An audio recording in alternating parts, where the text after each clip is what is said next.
가마에서 내린 이는 피 묻은 찢긴 한복의 여인. 그녀의 눈빛은 창백하지만 그 속엔 얼음처럼 차가운 결의가 깃들어 있다. 저 여인 양반댁 정실 부인이었다더군. 양반이면 못하노. 씨 하나 못 부렀다지. 씨 없는 여인이라나. 아이를 또 잃었사옵니다.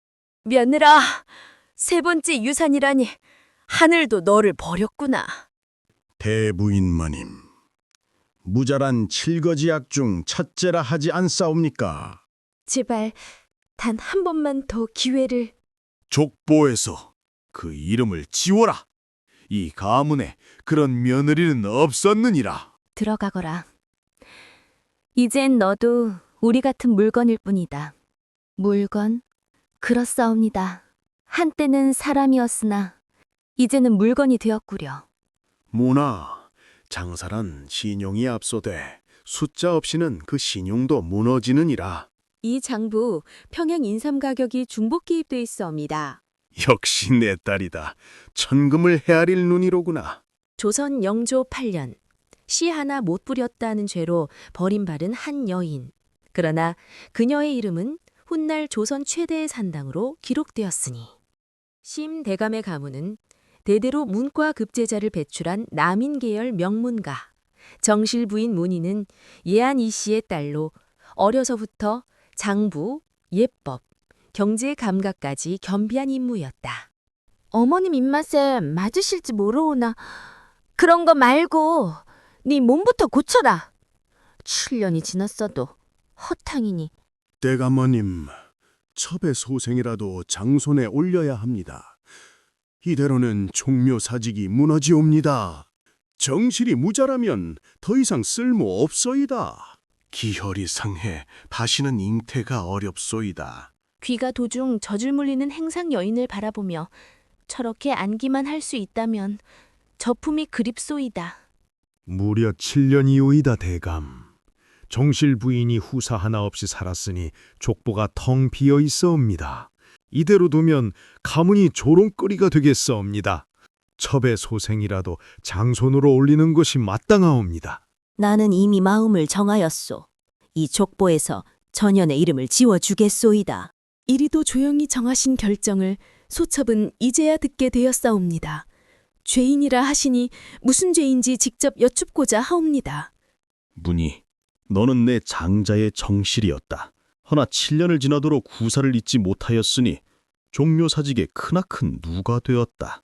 씨 없는 죄라 하셨으니 그 죄 조선의 모든 여인이 함께 짊어지고 있지 않사옵니까? 끌어내라! 대문 밖으로 쫓아내라! 심대감댁 정실마님이라도군. 아들 못 낳았다고 내쫓긴다더라. 세상에 저런 일이. 이리하여 정실 부인의 이름은 족보에서 지워지고 양반가의 여인은 하루아침에 씨 없는 죄인으로 전락하여 기방으로 팔려갔으니라.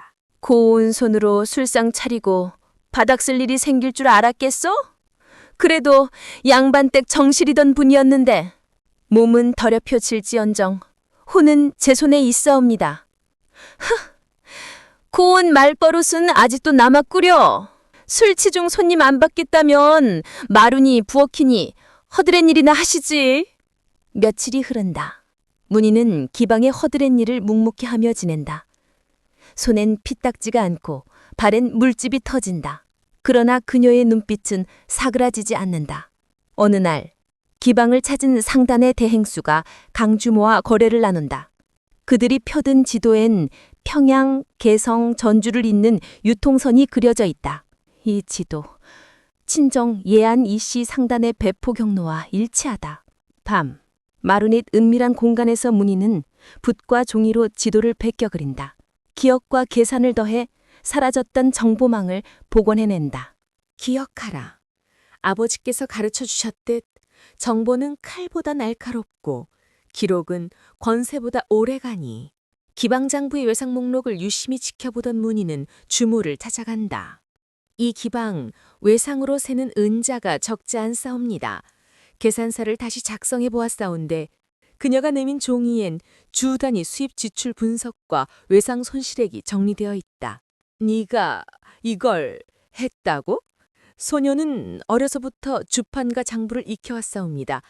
만일 작은 방 하나를 내주신다면 이 기방의 장부를 맡고 싶사옵니다. 이후 문희는 기방의 내부 장부를 맡아 관리하기 시작한다. 점차 심서방이라 불리며 기방의 안살림을 도맡게 된다. 밤마다 문희는 상단 인맥을 정리하고 각 손님들의 정보, 상단 거래를 기록한다. 기방은 단순한 유흥의 장소가 아닌 정보의 보고가 된다. 심씨 가문의 첩의 소생 심춘석이 술 취해 기방을 드나든다. 문희는 휘장 뒤에서 그를 바라보며 이를 갈듯 중얼거린다. 그자가 장손이 되어 과문을 잇는다고? 허나 그 손엔 장부도 책임도 없도다. 이윽고 문희는 강주모와 복동이 그리고 기방여인 며칠 모아 하나의 제안을 한다. 청혼루는 더는 기방이 아니옵니다. 이곳은 조선의 정보가 모이는 장터로 우리가 이 정보를 모아 묶으면 하나의 상단이 될 것이외다. 그러면 산이들 대신 우리가 상단을 움직이는 것이로구나. 여인들은 고개를 끄덕인다. 그 순간부터 기방은 정보상단의 모체가 된다. 문희는 이를 문희상단이라 부르기 시작한다. 버림받은 여인, 씨 없는 죄인. 그러나 문희는 결코 주저앉지 않았어. 그녀는 기방의 수모를 복수의 도구로 바꿔간 것이었지요. 예한이 씨, 내 친정의 이름을 다시 입에 올리게 될 줄은 몰랐사옵니다. 이 세상은 힘으로만 돌아가는 것 같으나 실상은 정보와 은자, 신용으로 움직이는 법이다. 그럼 아버님, 이곳들을 하나로 묶으면 그것이 바로 상단이니라.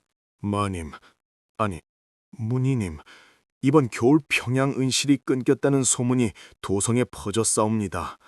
청나라 쪽 무역선도 조정에 못 들어왔다 하오. 은실이 끊기면 조정의 관복 제작이 중단될 터 이것이 바로 기회이옵니다. 문희는 강주모, 복동이, 신뢰할 만한 상인 몇과 다시 회합을 갖는다. 기방 여인이라 얕보지만 우리가 모은 정보는 누구보다 방대하옵니다. 상단의 흐름을 꿰뚫고 은실 유통을 장악한다면 하면 조정까지 우리 선하기에 들어오는 것이지요. 흐름을 지배하는 자가 시장을 지배하고 시장을 지배하는 자가 조선을 움직인다. 그녀는 하루도 빠짐없이 상장 관계자들을 만나고 외상장부를 확보하고 정보 거래를 시작한다. 문희 서방, 사내들도 못하는 일을 그리 해내는구려. 그 누구도 여인이 정보를 모을 거라 생각하지 않았사옵니다. 바로 그것이 틈이자 기회였지요. 이 시기 문희는 평양, 전주, 개성의 상단과 비밀리에 접촉하여 은실, 독점 유통을 중개한다. 이 모든 과정은 심씨 가문 몰래 진행된다. 한편 심씨 가문의 위기가 닥친다. 조정에 납품 예정인 은실 물량이 갑작스레 끊기며 종친들이 대책을 논의한다. 평양 상단이 돌연 거래를 끊었다고? 이게 무슨 일이냐? 그들이 말하길 이제 모든 은실은 문희 상단을 거쳐야 한다 하옵니다.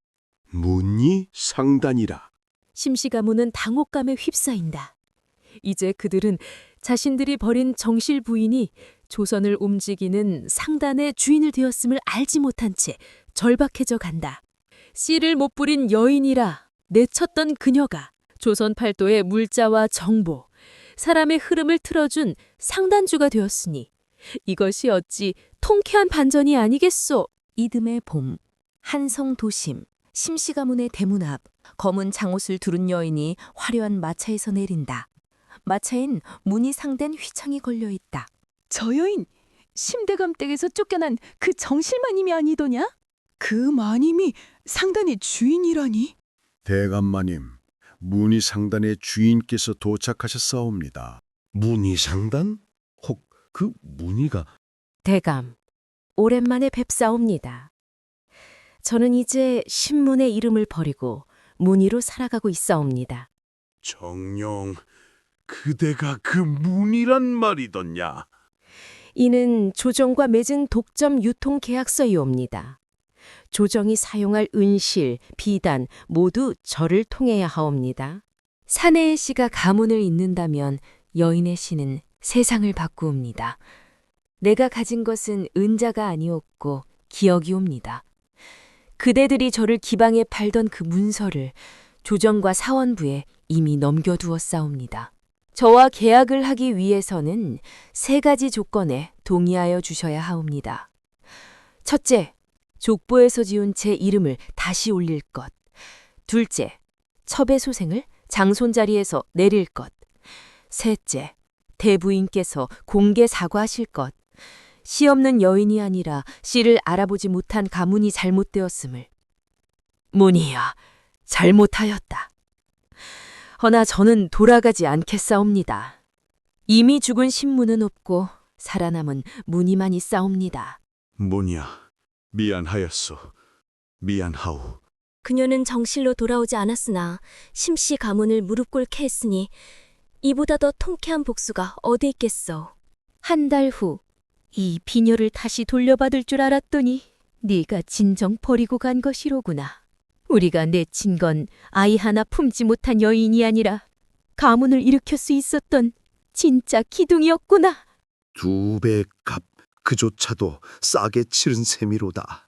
우린 결국 그 아이에게서 모든 것을 배웠구나. 아이를 낳지 않아도 우리는 삶을 키울 수 있사옵니다. 씨란 아이뿐 아니라 끝과 믿음을 심는 것이니라. 오늘 배울 글자는 시도이옵니다. 세상은 여인에게 낳지 못한 것을 탓하지만 진정 중요한 것은 무엇을 심고 무엇을 남기느냐는 것이외다. 문아, 세상은 여인에게 가혹하다. 허나 네가 가진 지혜와 기록은 그 어떤 칼보다 날카로우니 결코 무너지지 말거라. 씨 없는 여인이라 해도 그대는 언젠가 세상의 뿌리가 될 것이다. 아버님, 이제 알겠사옵니다. 제가 품어야 했던 씨는 아이가 아니라 바로 이 길이었사옵니다. 장사란 단순히 물건을 사고 파는 것이 아니요. 신용을 쌓고 사람을 얻고 정도를 모으는 일이외다. 허나마님, 세상은 여인을 여전히 낮게 봅니다. 어찌 이겨내겠사옵니까? 그러니 우리가 더 똑똑해야 하고 더 정직해야 하며 더 강해야 하는 것이오. 세상이 우리를 무시한다면 우리 없이는 세상이 돌아가지 않게 만들면 되지 않겠소? 마님, 심 대감댁에서 전갈이 왔사옵니다. 대감께서 별세하셨다 하오며 마지막으로 마님을 찾으셨다 하옵니다. 문희 마님, 그동안의 잘못을 우리가 너무 늦게 깨달았구나. 저는 이미 용서하였사옵니다. 허나 잊지는 않았사옵니다. 그 기억이 제게 길이 되었으니 이제는 감사드릴 뿐이옵니다. 문희에게 나는 채통과 명분만을 조차 진짜 귀한 것을 몰라본 어리석은 사내였소. 그대는 씨 없는 여인이 아니라 이 나라에 가장 큰 뿌리를 내린 나무였소. 늦었지만 말하고 싶소. 그대가 옳았소. 그리고 미안하오. 그녀는 아이를 낳지 않았지만 수백 명의 여인과 그 아이들을 키워낸 이 시대의 가장 큰 어머니였고 조선 상업사의 문희라는 이름을 남긴 이였소. 이 이야기가 마음에 드셨다면 다음 야담도 놓치지 않도록 구독과 좋아요 꼭 부탁드립니다. 여러분의 관심이 더 많은 조선의 숨은 이야기들을 세상에 알리는 힘이 됩니다.